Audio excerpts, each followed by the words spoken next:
ఇంకొక కాలర్ ఉన్నారు. Hello hello hello అండి, నమస్తే.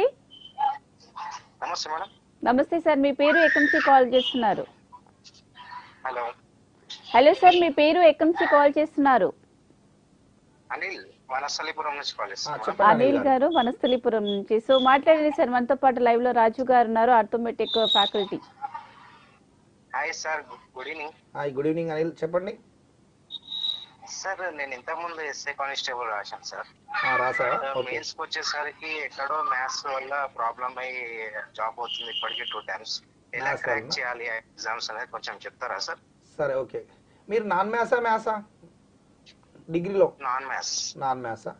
సరే, మీరు ఒక్కటి ఏంటంటే మీరు ఎగ్జామ్స్ రాసినన్నారా అంటే మ్యాథ్స్లో ఫెయిల్యూర్ అవుతున్నారు అంతే కదా? మ్యాథ్స్ లో స్కోరింగ్ అనేది తక్కువ వస్తున్నారు. స్కోరింగ్ తక్కువ వస్తున్నప్పుడు మీరు ఏం చేయాలంటే ఫస్ట్ ఒక టాపిక్ తీసుకోండి. ఏదంటే ఫస్ట్ తీసుకోవాల్సిన టాపిక్లు మ్యాథ్స్లో రేషియో, ప్రపోర్షనల్, యావరేజ్, పర్సంటేజ్, ఈ 3 టాపిక్ల మీద కమెంట్ తీసుకోండి. అంటే బాగా వాటి మీద అంటే మీరు ఈ 3 టాపిక్ల మీద గ్రిప్ వచ్చేంత వరకు, అంటే దాని మీద ఒక అవగాహన వచ్చేంత వరకు వేరే టాపిక్ చదవకండి. అంటే మ్యాథ్స్ అనేది ఈ 3 టాపిక్ మీద బేస్ చేసుకొని ఉంటుంది కాంపిటీషన్ ఫీల్డ్లో.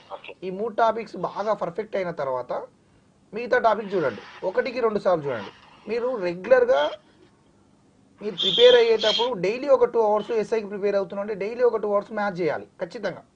మీకు జాబ్ రావాలంటే ఫస్ట్ చేయాల్సింది అది. ఈ 3 టాపిక్స్ ప్రిపేర్ అవుతూ ఖచ్చితంగా 2 hours నీకు మ్యాథ్స్ చేయాలి. అర్థమెటిక్ కానీ అది రీజనింగ్ కానీ చేస్తూ మీరు ఎగ్జామ్లో ఓవర్కమ్ చేయాలి ఖచ్చితంగా. స్కోరింగ్ అంటే మార్క్ టెస్ట్ రాయాలి ఖచ్చితంగా. మార్క్ టెస్ట్ రాసినావు ఇంతకుముందు? మార్క్ టెస్ట్లు ఎవరైనా సరే, నీకు మార్కెట్లో ప్రతి ఇన్స్టిట్యూషన్ వాళ్ళు పెడుతుంటారు. నువ్వు కోచింగ్ లేక అంటే ఆల్రెడీ తీసుకొని ఉంటే కోచింగ్ అనేది డిపెండెంట్గా నీ మీద ఉంటుంది, కానీ మార్క్ టెస్ట్లు మాత్రం ఖచ్చితంగా రాయాలి. నీకు మార్క్ టెస్ట్లు రాసేటప్పుడు ఏ ఏరియాలో నీకు తక్కువ మార్కులు వస్తున్నాయి, పర్సెంటేజ్ పర్ఫెక్ట్ చేస్తలేవా, ఫర్ ఎగ్జాంపుల్ టైమ్ అండ్ డిస్టెన్సా, ఏది అనేది చూడాలి.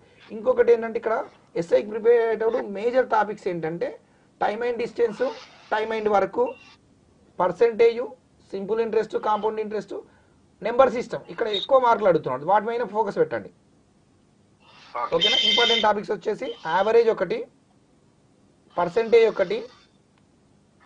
పర్సెంటేజ్ కంటే కూడా పర్సెంటేజ్ మీద బేస్ చేసుకొని ప్రాఫిట్ అండ్ లాస్ అని ఒక టాపిక్ ఉంటుంది. పర్సెంటేజ్ మీద పర్సెంటేజ్ రాంది ప్రాఫిట్ అండ్ లాస్ రాదు. పర్సెంటేజ్లో ఒక 5 questions అడిగితే ఎస్ఐ కానిస్టేబుల్లో ప్రాఫిట్ అండ్ లాస్లో 10 questions అడుగుతున్నాడు. మళ్ళీ సింపుల్ ఇంట్రెస్ట్, కాంపౌండ్ ఇంట్రెస్ట్ కలిపి ఒక 10 questions దాకా అడుగుతున్నాడు. అంటే నేను ఇన్ని క్వశ్చన్స్ అడుగుతాను ఎగ్జాక్ట్లీ చెప్పలేనమ్మా, అంటే అటు ఇటు యావరేజ్గా ప్రీవియస్ ఎగ్జామ్స్ చూసి చెప్తాం మేము ఓకేనా. మీరు చూడండి ఒకసారి కంపేర్ చేసుకోండి. సింపుల్ ఇంట్రెస్ట్ ఒకటి, compound interest, time and work, time and distance, ఇవి బాగా చూడండి. ఇక్కడి నుండి ఈ 10 టాపిక్స్, ఈ 5-6 టాపిక్స్ 70 questions దాకా కవర్ అవుతుంటాయి.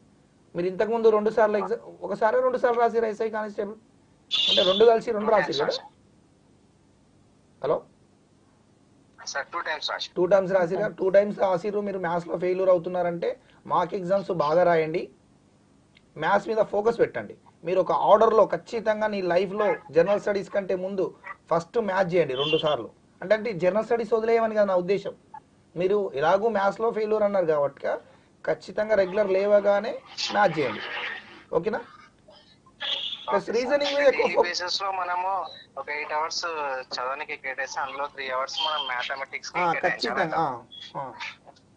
ప్లస్ మార్క్ ఎగ్జామ్స్ ఖచ్చితంగా రాయండి, మోడల్ పేపర్స్ రాయండి, ఎగ్జామ్స్ రాయండి. మీరు ఎలా వస్తుంది స్కోరింగ్ చూసుకోండి. ఇన్ కేసు ఏ టాపిక్లో వెనకబడ్డానో చూడండి. మీకు ఎవరు నచ్చితే వాళ్ళు కాంపిటీషన్ ఫీల్డ్లో ఉంటారుగా ఫ్యాకల్టీస్, ఆ ఫ్యాకల్టీ దగ్గర కూర్చొని సార్ నాకు ఈ టాపిక్ ఇక్కడ వెనకబడ్డా ఎలా చేయాలి ఏంటి అని అక్కడ ఫోకస్ పెట్టండి. బుక్స్ అంటే నేను ఇది అని పర్టికులర్ రెఫర్ చేయదలుచుకోవాలండి. మార్కెట్లో నెంబర్ ఆఫ్ బుక్స్ ఉన్నాయి. మీరు సింపుల్ చెప్పాలంటే మీరు ఏదైతే కోచింగ్ సెంటర్లో విన్నారో వాళ్ళ నోట్స్ ఫస్ట్ పర్ఫెక్ట్ కండి. ఎందుకంటే నేను ఒక XYZ చెప్తా బుక్, ఆ బుక్ నువ్వు ట్యూన్ కాకుండా ఉంటారు. మీరు ఫస్ట్ ఏ సార్ అయితే మెటీరియల్ క్లాస్ విన్నారో ఆ మెటీరియలే ఫస్ట్ చేయండి. తర్వాత RS అగర్వాల్ తీసుకొని ప్రతిదీ చేయండి, తర్వాత మీ ఇష్టం ఓకేనా. RS అగర్వాల్ మొత్తం చేయండి, మీకు సబ్జెక్ట్ మీద కమాండ్ వస్తుంది. ఫస్ట్ RS అగర్వాల్ కంటే ముందు నువ్వు ఎక్కడైతే క్లాస్ విన్నావో ఆ ఫ్యాకల్టీ నోట్స్ కంప్లీట్ చేయండి.